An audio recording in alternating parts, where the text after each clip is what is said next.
Assalamualaikum warahmatullahi wabarakatuh. Apa kabar abang-abang dan kakak-kakak semuanya? Kembali lagi kita belajar IPA kelas 8. Kali ini kita akan belajar tentang organ pada tumbuhan. Sebelum kita memulai pelajaran kita, marilah kita membaca basmalah. Bismillahirrahmanirrahim. Organ tumbuhan adalah kumpulan dari beberapa jaringan yang melakukan peranan tertentu pada tumbuhan. Organ tumbuhan dibagi menjadi dua, yaitu vegetatif dan generatif. Vegetatif terbagi menjadi akar, batang, dan daun, sedangkan generatif terbagi menjadi bunga, buah, dan biji. Yang pertama yaitu akar. Fungsi akar yang pertama mengokoh tegakkan tumbuhan, dan yang kedua menyerap air dan garam mineral lalu membawanya ke batang dan daun, dan yang selanjutnya menyimpan cadangan makanan. Anatomi akar terbagi menjadi epidermis, korteks, endodermis, dan stele. Anatomi akar yang pertama yaitu epidermis. Epidermis memiliki selaput sel rapat dan tidak memiliki ruang antar sel, dan berfungsi untuk menyerap air dan unsur hara. Epidermis ini memiliki ciri khas, yaitu dapat membentuk rambut akar yang berfungsi untuk memperluas permukaan akar sehingga penyerapan zat menjadi lebih efisien. Pada tumbuhan yang sudah tua, epidermis akan menjadi rusak sehingga fungsinya akan digantikan oleh korteks. Korteks merupakan lapisan tengah dan tersusun atas jaringan parenkim. Jaringan parenkim adalah jaringan dasar yang berdinding tipis yang berguna untuk menyimpan cadangan makanan. Nantinya, lapisan dinding terdalam korteks akan terdiferensiasi menjadi endodermis. Endodermis merupakan lapisan pemisah antara korteks dan stele yang memiliki ciri satu lapis sel dan susunannya rapat. Dinding sel menebal, membentuk pita Kaspari, dan berfungsi untuk pengatur air dan garam yang masuk ke silinder pusat atau stele. Stele atau silinder pusat terletak di bagian dalam akar di samping endodermis. Stele terdiri dari perisikkel, berkas pembuluh, dan parenkim. Perisikkel dapat tumbuh ke arah samping yang disebut dengan cabang akar. Nah, kuis ke-12 yang pertama, tuliskanlah fungsi dari masing-masing organ tumbuhan di samping dan tuliskan perbedaan antara akar batang dikotil dan akar batang tumbuhan dikotil. Tulis di buku tulis kamu ya. Yang selanjutnya adalah batang. Batang berfungsi sebagai penopang tumbuhan sehingga membuat tumbuhan tetap bisa berdiri dengan tegak. Batang menjadi pendukung bagian-bagian lain yang ada pada tumbuhan. Contohnya seperti daun, bunga, dan juga buah. Dikarenakan jika tidak ada batang, maka bagian-bagian lain dari tumbuhan tidak akan dapat hidup dengan baik. Batang juga menjadi jalur transportasi air dan juga zat makanan yang dihasilkan dari adanya proses fotosintesis. Batang menjadi pembantu proses pernapasan tumbuhan dikarenakan oksigen bisa masuk ke dalam insi sel melalui batang. Batang menjadi tempat melekatnya daun, bunga, serta buah. Batang bertugas sebagai alat perkembangbiakan dengan cara vegetatif dengan cara metode cangkok. Yang selanjutnya, batang berperan sebagai tempat penyimpan cadangan makanan yang ada pada tumbuhan, contohnya seperti sagu.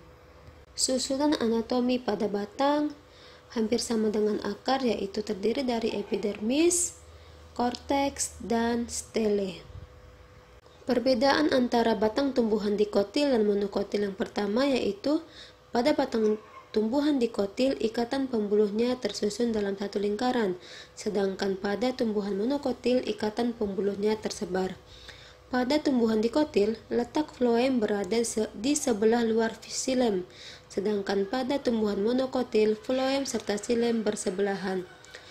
Yang selanjutnya, batang tumbuhan dikotil memiliki kambium di antara floem serta xilem, sedangkan pada tumbuhan monokotil tidak memiliki kambium di antara floem serta xilem. Pada tumbuhan dikotil memiliki pertumbuhan sekunder, yaitu bertambahnya diameter batang karena perkembangan kambium, sedangkan pada tumbuhan monokotil tidak terjadi pertumbuhan sekunder. Pada tumbuhan dikotil, jaringan dasarnya dapat dibedakan menjadi korteks serta umpulur, sedangkan pada tumbuhan monokotil, jaringan dasar tidak dibedakan menjadi korteks ataupun umpulur.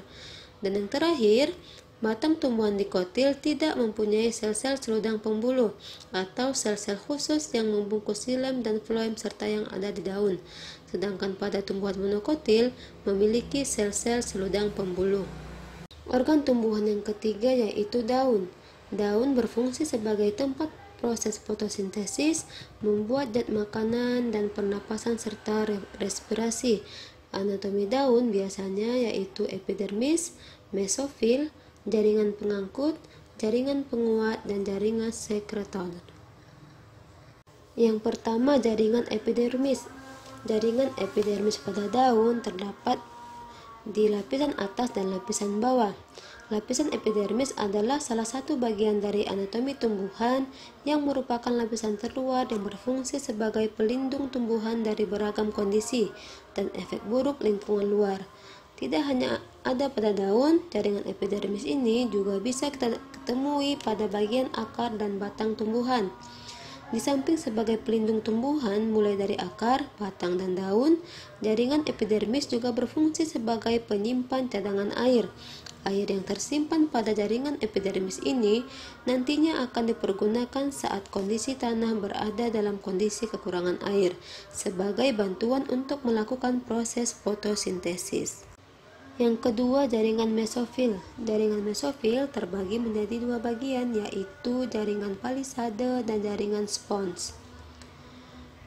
Mesofil adalah jaringan daun yang terdiri dari sel parenkim fotosintetik dan biasa disebut dengan istilah sel klorenkim. Secara umum, jaringan ini mengandung banyak kloroplas yang berperan penting dalam proses produk zat makanan bagi tumbuhan. Jaringan mesofil ini bisa kita kenali dari sel-selnya yang berbentuk silinder dan tampak tersusun rapat dengan kompak. Yang kedua, jaringan spons. Jaringan ini berbentuk heksagonal sebagaimana halnya sel-sel parenkim. Jaringan ini jauh lebih berongga jika kita bandingkan dengan jaringan palisade. Jaringan bunga karang berfungsi sebagai tempat berlangsungnya proses fotosintesis, sekaligus sebagai tempat persediaan cadangan makanan bagi tumbuhan. Yang selanjutnya, jaringan pengangkut. Jaringan pengangkut terdiri dari xilem dan floem. Xilem atau biasa disebut dengan pembuluh kayu pada berkas pembuluh angkut bertugas untuk mengangkut air dan zat lainnya yang diserap oleh akar dari dalam tanah. Sedangkan floem pada berkas pembuluh angkut berfungsi untuk mengangkut hasil fotosintesis atau produk zat makanan ke seluruh jaringan tumbuhan. Selanjutnya, jaringan penguat. Jaringan penguat merupakan jaringan yang berperan untuk menunjang bentuk tumbuhan agar dapat berdiri dengan kokoh. Disebut dengan jaringan penguat karena memiliki dinding sel yang tebal dan kuat serta sel-selnya yang telah mengalami spesialisasi. Jaringan sekretori umumnya terdiferensiasi dari sel parenkim dan mempunyai kandungan bermacam-macam seperti kelenjar, sel resin, sel tanin, atau sel mirosin. Organ pada tumbuhan selanjutnya adalah bunga. Fungsi utama bunga pada tanaman adalah untuk proses reproduksi atau sebagai organ seksual. Bagian-bagian utama pada bunga yang pertama ada kelopak bunga, yang selanjutnya mahkota bunga, benang sari, dan putik. Benang sari dan putik adalah alat kelamin pada bunga. Sekian pertemuan kita hari ini. Marilah kita membaca hamdalah, alhamdulillahirrabbilalamin. Jangan lupa untuk mengerjakan tugas. Stay at home and keep healthy. Wassalamualaikum warahmatullahi wabarakatuh.